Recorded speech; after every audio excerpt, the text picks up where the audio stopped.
और मैंने पहले दिन कहा था कि तुम्हारे संस्कारों में कमी होगा, तुम्हारे दूध में कमी होगा। तुमने अपने दूध में संस्कार क्यों नहीं पिलाए अपने बच्चों को? जीजाबाई ने ऐसे कौन से संस्कार पिलाए कि छत्रपति शिवाजी महाराज का उदय हो गया? और यह भी बहाना होता है कभी कभी कि हम तो समझाते हैं महाराज जी पर इसके पिताजी ठीक नहीं है। तो मैं अब तुमसे पूछता हूं, प्रहलाद के पिता तो राक्षस थे,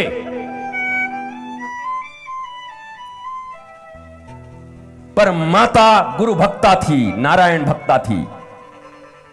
कयाधु, प्रहलाद जैसा कोई भक्त इस पृथ्वी पर हुआ?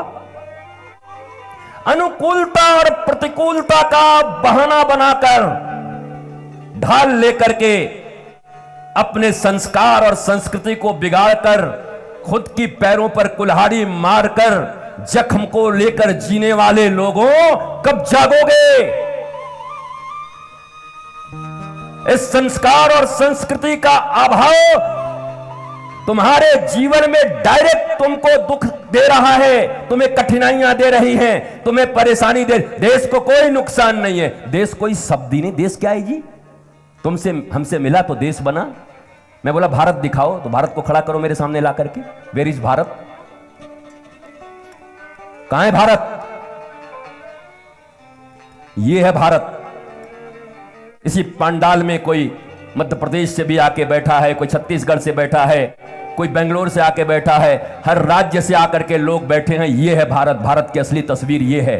भारत कोई अकेला आदमी थोड़ी है कि भारत चला आया। भारत, मैं भारत हूं, भारत का रहने वाला हूं, भारत की गीत सुनाता हूं, है प्रीत जहां की रीत सदा। तो इस भारत का निर्माण का चिंता तुम छोड़ दो। यह समाज सेवा और राष्ट्र की सेवा एक बड़ा भयंकर कारण बनता जा रहा है, जिसके कारण लोग खुद की सेवा नहीं कर पा रहे हैं, अपने संतानों की सेवा नहीं कर पा रहे हैं।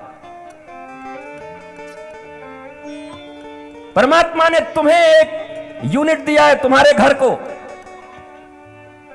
और आज मैं इस हनुमान जी के कथा पांडाल में इस व्यासपीठ से कहना उचित समझता हूं, वास्तव में अगर तुम भारत का निर्माण करना चाहते हो तो केवल एक काम करना, तुम्हारे घर में जो बच्चे आए उन्हें संस्कार और संस्कृति से भर देना, तो भारत मां का निर्माण हो जाएगा। मां भारती प्रसन्न होगी, खिलखिला रही होगी, मुस्कुरा रही होगी।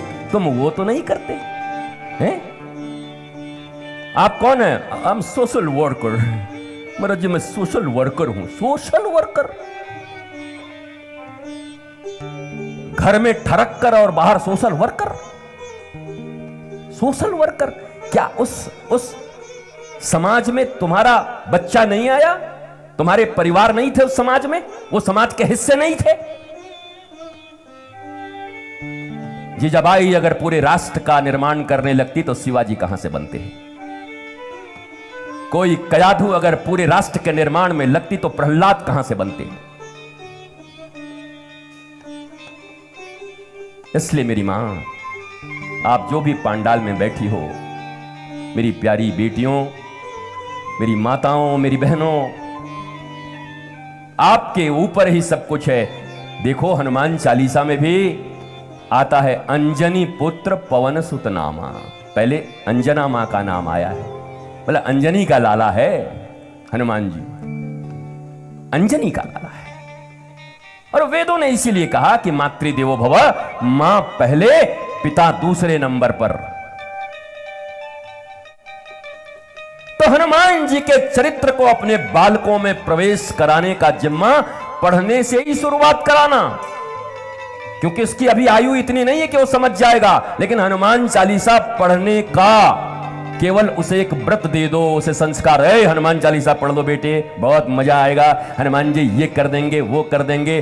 थोड़ा बहुत पहले बच्चों को पढ़ाने के लिए लोग चॉकलेट दे करके कुछ कराया जाता है ना, बेटा ये पढ़ ले चॉकलेट खा। पहले छोटे मोटे लोगों के लिए पढ़वा लो, पर जैसे जैसे वो बड़ा होता जाएगा वो समझ जाएगा ये चॉकलेट, ये गाड़ी, ये बुलेट और मर्सिडीज और बंगले के लिए हनुमान चालीसा नहीं है, बल्कि ये हनुमान चालीसा तो मेरे भीतर में साक्षात सच्चिदानंद भगवान का अवतार करा सकता है, और मैं नृत्य कर सकता हूं, गीत गा सकता हूं। वो समझेगा एक दिन हनुमान चालीसा। लेकिन तुम अगर 80 साल तक केवल पढ़ते ही रह गए तो बढ़ोगे कब? पढ़ेगा भारत तो बढ़ेगा भारत। मुझे यह पता है कि आदमी जो पढ़ता है उसका प्रभाव भी पड़ता है, विज्ञान भी कहता है। जिस चीज का विचार करोगे, महावीर कहते हैं कि जो विचार तुमने कर लिया वो 50% काम तो तुम्हारा हो गया, वो जीवन में वही कर्म तुमसे होने ही होने हैं, महावीर कहते हैं, वर्धमान महावीर। अगर मैं यही रटता रहूं, मैं बहुत अच्छा प्रवचन करूंगा, मैं बहुत अच्छा, मैं हलवा बनाऊंगा, मैं हलवा बनाऊंगा, मैं हलवा बनाऊंगा, मैं हलवा बनाऊंगा, मैं हलवा बनाऊंगा। अरे हलवा बनाओ ना, आग जलानी होगी, कढ़ाई लानी होगी, घी लाने होंगे, बनाना होगा, फिर खाना भी होगा, वो बन के खुद मुंह में नहीं आएगा, फिर चबाना भी होगा, फिर बढ़िया लगे तो आहा ये भी करना होगा, और फिर ठीक ठाक से पचाना भी होगा। तो करना तो होगा ना, कि बोलने से होगा? ये बात सत्य है कि पहला स्टेप है बोलना, पर कोई पहली सीढ़ी पे ही चढ़ करके और रोने लगा, हम सीढ़ी चढ़ गए फिर भी छत नहीं मिल रहा है, हम सीढ़ी चढ़ गए फिर भी छत नहीं मिल रहा है, बताओ हम 10 साल से इसी सीढ़ी पर है फिर भी छत नहीं मिल रहा है। अरे भैया आगे तो चढ़ जा, 20 सीढ़ी चढ़ेगा तब छत मिलेगा, तू पहली सीढ़ी पे ही रट रहा है खड़ा होकर के। बताइए गुरुजी मेरे निष्ठा में कोई कमी है? हम कि क्या हुआ, पिछले 25 साल से मैं सीढ़ी पर हूं फिर भी मुझे छत नहीं मिला। कमाल का बंदा है भाई, पहली सीढ़ी पे ही 25 साल से खड़ा है। ये 80,000 कर्मकांड के श्लोक, भारत के लोग 80,000 कर्मकांड में ही रह गए। उपासना का अर्थ होता है उपासना, उनके समीप आसन लगाना, उनके मतलब उन तक। हिज ऑलमाइटी रसौ वही सह, वही राम वही कृष्ण सच्चिदानंद विग्रह, तुम्हारी आत्मा घट घट में व्यापने वाले। पर तुम कर्मकांड तक ही रह गए, उपासना तक तो नहीं पहुंचे। ज्ञान की बात मैं तुमसे क्या करूं?